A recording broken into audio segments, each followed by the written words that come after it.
Bonjour à tous, c'est Equanos du MC No Limit. Aujourd'hui, je voudrais vous présenter une association avec qui on a partagé déjà quelques événements et qui, surtout très important, qui sera avec nous pour notre 7e festival No Limit Cars and Bike qui va se dérouler le 3, 4, 5 avril. Donc je suis avec Virginie. Bonjour. Bonjour à toi, qui est donc de l'association Scott & Co. Donc voilà, je te laisse la parole. Merci, c'est gentil. Donc oui, je suis Virginie, la présidente de l'association Scott & Co. Nous sommes basés sur Congy-sur-Thérouanne. Notre objectif avec cette association, c'est d'organiser des événements plutôt festifs, on va dire, pour un sujet plutôt difficile à traiter. C'est la maladie de nos enfants, des maladies graves avec des pathologies lourdes. Donc on parle de cancer, on parle de diabète, on parle d'autisme, on parle de choses qui au quotidien sont très difficiles à vivre pour les enfants mais aussi pour les parents.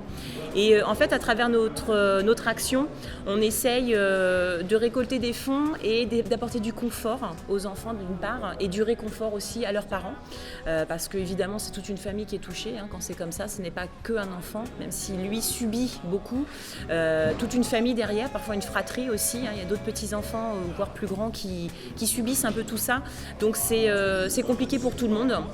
Ça déstabilise toute une famille et donc l'association est là pour essayer d'apporter un petit plus vraiment dans le réconfort d'une famille et d'un foyer. Voilà.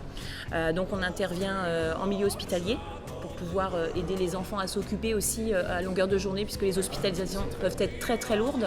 Alors longues, c'est une chose, les soins peuvent être lourds, vraiment douloureux. Donc on essaie d'apporter des solutions possible. Alors ça peut être des animations, ça peut être des jouets ludiques qui permettent des soins, peut-être des actions plus faciles pour les infirmières, intervenir sur une mise en place de cathéter, enfin des choses qui ne sont pas très agréables pour nos enfants. Et voilà, ça arrange tout le monde, on essaie d'apporter vraiment du plus. C'est ce qu'on essaye de faire à travers notre association. Mais toujours en gardant l'esprit festif, toujours en gardant l'esprit joyeux, parce que finalement nos enfants, c'est ça, ils restent joyeux. Bah oui, c'est ça. Et puis de toute façon, c'est la joie et le bonheur qui va faire qu'on va pouvoir traverser ce moment super difficile, des maladies avec des traitements, comme tu dis, lourds. Et plus on va pouvoir tout simplement effacer la tristesse de nos yeux, de notre visage, et amener tout simplement la vie normale, quoi. Leur montrer, comme on en parlait tout à l'heure, des décorations par rapport à comme des perruques, des petits bandeaux et tout ça, qui permettraient que, ce qui était dur, ce que tu m'as dit tout à l'heure, de pas se regarder dans le miroir et se dire ah là là je suis moche et tout ça, parce que c'est pas du tout ce qu'il faut pour pouvoir avancer. Et donc c'est pour ça que on peut chercher du réconfort partout, le faire découvrir, parce que c'est une maladie, mais je veux dire la personne reste une personne normale, donc la musique, les décors, le soutien, comme là par exemple tu as choisi une exposition sur les petits trains parce qu'apparemment Scott est vraiment branché train. Ah oui. Donc du coup et puis en plus on le voit bien sur votre petite affiche, c'est ça, le petit train. Et donc du coup c'est trouver du réconfort partout. Exactement. Et c'est vraiment super important. Tout à fait. Donc effectivement aujourd'hui on est sur un partenariat avec une autre association donc, de maquettistes et comme tu le disais très bien, mon fils est dingue de train depuis toujours, d'où notre logo et naturellement donc, ce partenariat s'est fait à leur demande, très gentiment. Ils sont venus avec leurs maquettes, ce sont des adultes d'âge mûr et pourtant ils continuent à jouer, comme quoi il n'y a pas d'âge pour s'amuser et garder un cœur d'enfant. Et on espère que beaucoup d'enfants viendront avec les parents et les grands-parents, pourquoi pas, pour pouvoir profiter de ça, parce que c'est du vrai beau travail, franchement, c'est du vrai beau travail. Mais comme tu dis, le bonheur, la joie, c'est essentiel, autant dans les yeux des parents, parce que les enfants ne sont pas dupes. Vous voyez bien quand les parents ne vont pas bien. Et un enfant qui ne va pas bien, c'est un enfant qui a du mal à se soigner. Donc la famille a besoin d'être soutenue pour aller mieux, pour que l'enfant puisse lui-même se dire « Ah, finalement mes parents, ils vont bien, donc moi je vais bien aller aussi ». Tout est lié. C'est vraiment des éponges à émotions. C'est ça. Voilà. Donc il faut que la famille aille bien pour que tout le monde vraiment avance ensemble. Du coup, pour ton association, qu'est-ce qui t'a donné l'envie de la lancer, tout simplement ? Alors, l'envie est partie, j'ai envie de dire, d'une situation oui, dramatique. Mon fils, à l'époque âgé de 3 ans, a été diagnostiqué pour une leucémie lymphoblastique aiguë. En fait, on tombe là-dedans, on n'est pas préparé à ça. Hein. On est parents, on apprend à être parents, mais là on apprend à être parents d'enfants malades. Donc, et puis il faut gérer nos émotions et la situation. Et on a été entouré d'un ami qui ne nous a pas lâchés jusqu'à maintenant, qui s'appelle Stéphane, qui est aussi notre secrétaire de l'association, et qui nous a dit voilà, vous arrêtez de travailler pour vous occuper de votre enfant, vous allez avoir une perte de salaire, je vais courir pour vous, et puis je vais récolter des fonds et je vais vous aider financièrement. Nous on s'est dit non, on ne veut pas de l'argent, c'est pas pour nous, il y a plein d'enfants qui en ont besoin. L'argent, si tu veux, on va le récupérer, mais on va le redonner aux enfants. Et puis de là, on s'est dit, pourquoi on ne pourrait pas continuer en fait dans cette association? Pourquoi se dire juste one shot? Pourquoi pas faire plus? Et puis voilà, l'association est née d'une idée d'un ami proche qui vraiment est formidable. Et ça a mûri très vite, puisque moi, mon fils a été diagnostiqué donc, le 3 décembre de l'année dernière. Et en février, l'association naissait, donc en février de cette année. Donc ça a été très très rapide. J'avoue que cette association nous a aidé à avancer aussi à travers la maladie de notre fils. Ça nous permettait aussi de changer un peu nos idées au quotidien, de donner un but. Et puis de rencontrer des gens aussi qui finalement traversaient les mêmes choses que nous. Ça nous a vraiment aidé d'échanger. Et puis de se dire qu'on peut aider d'autres petits bouts de chou. Alors pas nécessairement des enfants qui ont des leucémies ou des cancers même, mais voilà, d'autres pathologies. On s'est dit c'est juste top, il faut qu'on continue. C'est une belle aventure pour nous. C'est un bel exemple aussi à montrer à nos enfants qu'il faut s'ouvrir aux autres. Nous, on a réagi parce qu'on a été touchés. On s'est dit dommage, on aurait peut-être dû réagir avant, mais finalement, tant qu'on n'est pas touché un peu par ce type de malheur, on n'arrive pas à ouvrir les yeux là-dessus. Donc voilà, ça nous a ouvert les yeux et cette association est née de ça, tout simplement. J'ai envie de dire de façon très bateau, mais voilà, un brainstorming. C'est ça, puis surtout d'une amitié, d'un soutien. Moi, c'est ça qui me touche beaucoup, c'est le soutien. Et vraiment que là, un ami comme ça peut prendre autant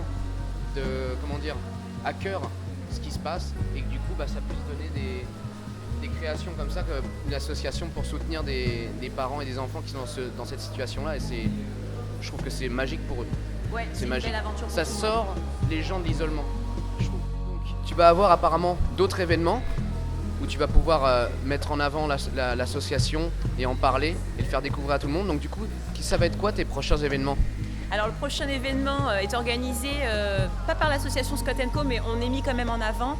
Ce sont les Ladies de Meaux qui nous font le plaisir d'organiser 1h30 de sport. Elles invitent donc les gens pour une contribution de 6 € à faire un cours de Jumble. Donc si vous avez besoin de bouger votre corps, c'est très cardio, c'est super sympa, ça va être bon enfant. Donc c'est dimanche prochain sur Meaux. Je vous invite à venir de toute manière voir sur notre page Facebook la possibilité de s'inscrire à ce cours, donc géant, il va y avoir beaucoup de monde. Le week-end suivant, le 30 novembre, nous avons la chance donc d'avoir parmi nos bénévoles une prof de fitness qui a ouvert sa propre salle, donc du côté d'Auxerre, et qui ouvre sa salle en fait, ça s'appelle le Duplex. Elle, c'est Sabine Pertuiseau, et elle ouvre sa salle toute la journée en proposant des cours parents-enfants. Donc du yoga, de la zumba, de la danse, voilà, différents types d'activités, mais à faire en couple, parents-enfants.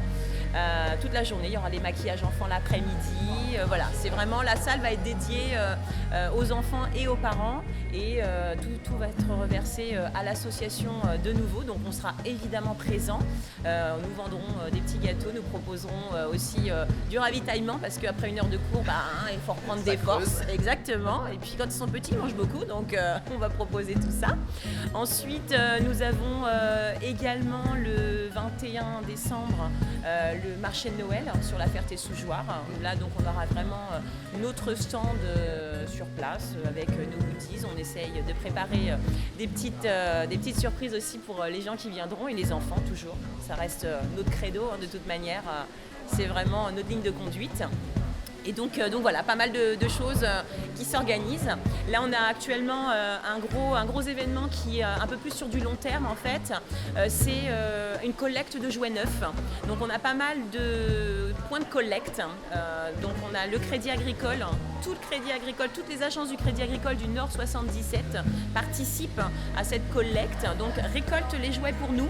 Donc si vous voulez faire un don de jouets neufs, j'insiste bien, c'est du neuf parce que dans les hôpitaux, on ne peut pas se permettre de donner des jouets qui ont été utilisés pour une question d'hygiène. D'accord ? Donc du coup, ce sont des jouets neufs. On a aussi le duplex donc à Auxerre qui est point de collecte. Nous avons la pharmacie Vérel sur Lizy-sur-Ourcq. Nous avons la crèche des petits pirates à Ille-les-Meldeuses. Nous avons également, que je n'oublie personne, je suis en train de réfléchir, non je crois que c'est tout. Je suis désolée si j'oublie quelqu'un, mais en tout cas sur notre page encore Facebook, vous avez tous les points de collecte. Donc jusqu'au 10 décembre, nous récoltons des jouets neufs que nous allons donner à l'hôpital de Meaux, qui organise donc la fête de Noël pour les enfants hospitalisés. Et ça va être un loto géant pour les enfants. Donc les enfants vont être invités, les enfants hospitalisés. Il y aura une grande roue, ils vont tourner la roue et ils gagneront leur cadeau de Noël, voilà, avec bonbons, friandises, magiciens, tout ce qu'il faut. Donc on est en partenariat aussi, je vous disais tout à l'heure, avec les hôpitaux. Et là, en l'occurrence, c'est l'hôpital de Meaux. Donc on travaille aussi là-dessus. Donc ça, c'est notre gros événement sur du moyen terme qu'on a en cours en ce moment. Voilà, donc ça, c'est lancé. Ah bah c'est top. Et du coup, si les personnes ils veulent donc suivre tes événements et tout ça, ils peuvent te suivre où? Donc du coup, tu parlais de Facebook, Oui. donc vous avez une page. Oui. Vous avez d'autres endroits où on peut vous suivre? Tout à fait, on a aussi notre site internet, donc www.scottandco.net tout simplement, où là vous pouvez retrouver nos événements, notre actualité, on essaie de beaucoup communiquer. On sait que les réseaux sociaux sont nécessaires, donc le site internet était une évidence. On est très très actif sur Facebook, faut pas hésiter. On est aussi joignable à tout moment, faut pas hésiter. Si vous avez des idées, si vous voulez être bénévole, donateur, on relance la période des adhérents là pour 2020. On a besoin de vous, on a besoin de gens pour nous soutenir, pas que financièrement, mais aussi moralement et de nous donner des idées. Faut pas hésiter, voilà, l'adhésion, on ne demande pas grand chose, vous verrez, tout est expliqué, le bulletin, tout est en ligne. Et puis mon numéro de téléphone qui est partout sur le site internet, sur la page Facebook, vous pouvez me contacter directement, vous pouvez me contacter par Messenger, enfin voilà, on est vraiment joignable à tout moment. Même tard le soir, je réponds, ça arrive aussi. J'ai vu ça. Malgré tout, voilà, tu vois. Mais voilà, on est vraiment dessus et elle nous tient vraiment à cœur cette association, donc on se donne à 10 000%. Ah bah, à mon avis, elle tiendra à cœur à beaucoup de gens. J'espère. Bah écoute, je te remercie beaucoup Merci d'avoir à toi. partagé avec nous cette association qui est vraiment super importante, je trouve. Et donc du coup, bah écoute, on se dit à notre événement, du coup, au festival, si on ne se voit pas avant, mais à mon avis, je pense qu'on se verra On va avant. se croiser. Écoute, bah je te dis merci beaucoup. Merci à toi. Je vous ai présenté donc l'association Scott & Co. Sous la vidéo, je vais vous mettre les liens de leur site internet, de leur page Facebook pour pouvoir suivre leur événement. Et puis nous, bah du coup, donc comme vous avez vu, c'est tout nouveau notre page YouTube. Donc je vais essayer de vous faire découvrir des causes vraiment très importantes qui nous tiennent à cœur, de faire découvrir des groupes de musique, des shows, des spectacles. Et puis bah du coup, on se donne rendez-vous le 3, 4, 5 avril pour le 7e No Limit Cars and Bike Festival. Allez, à plus.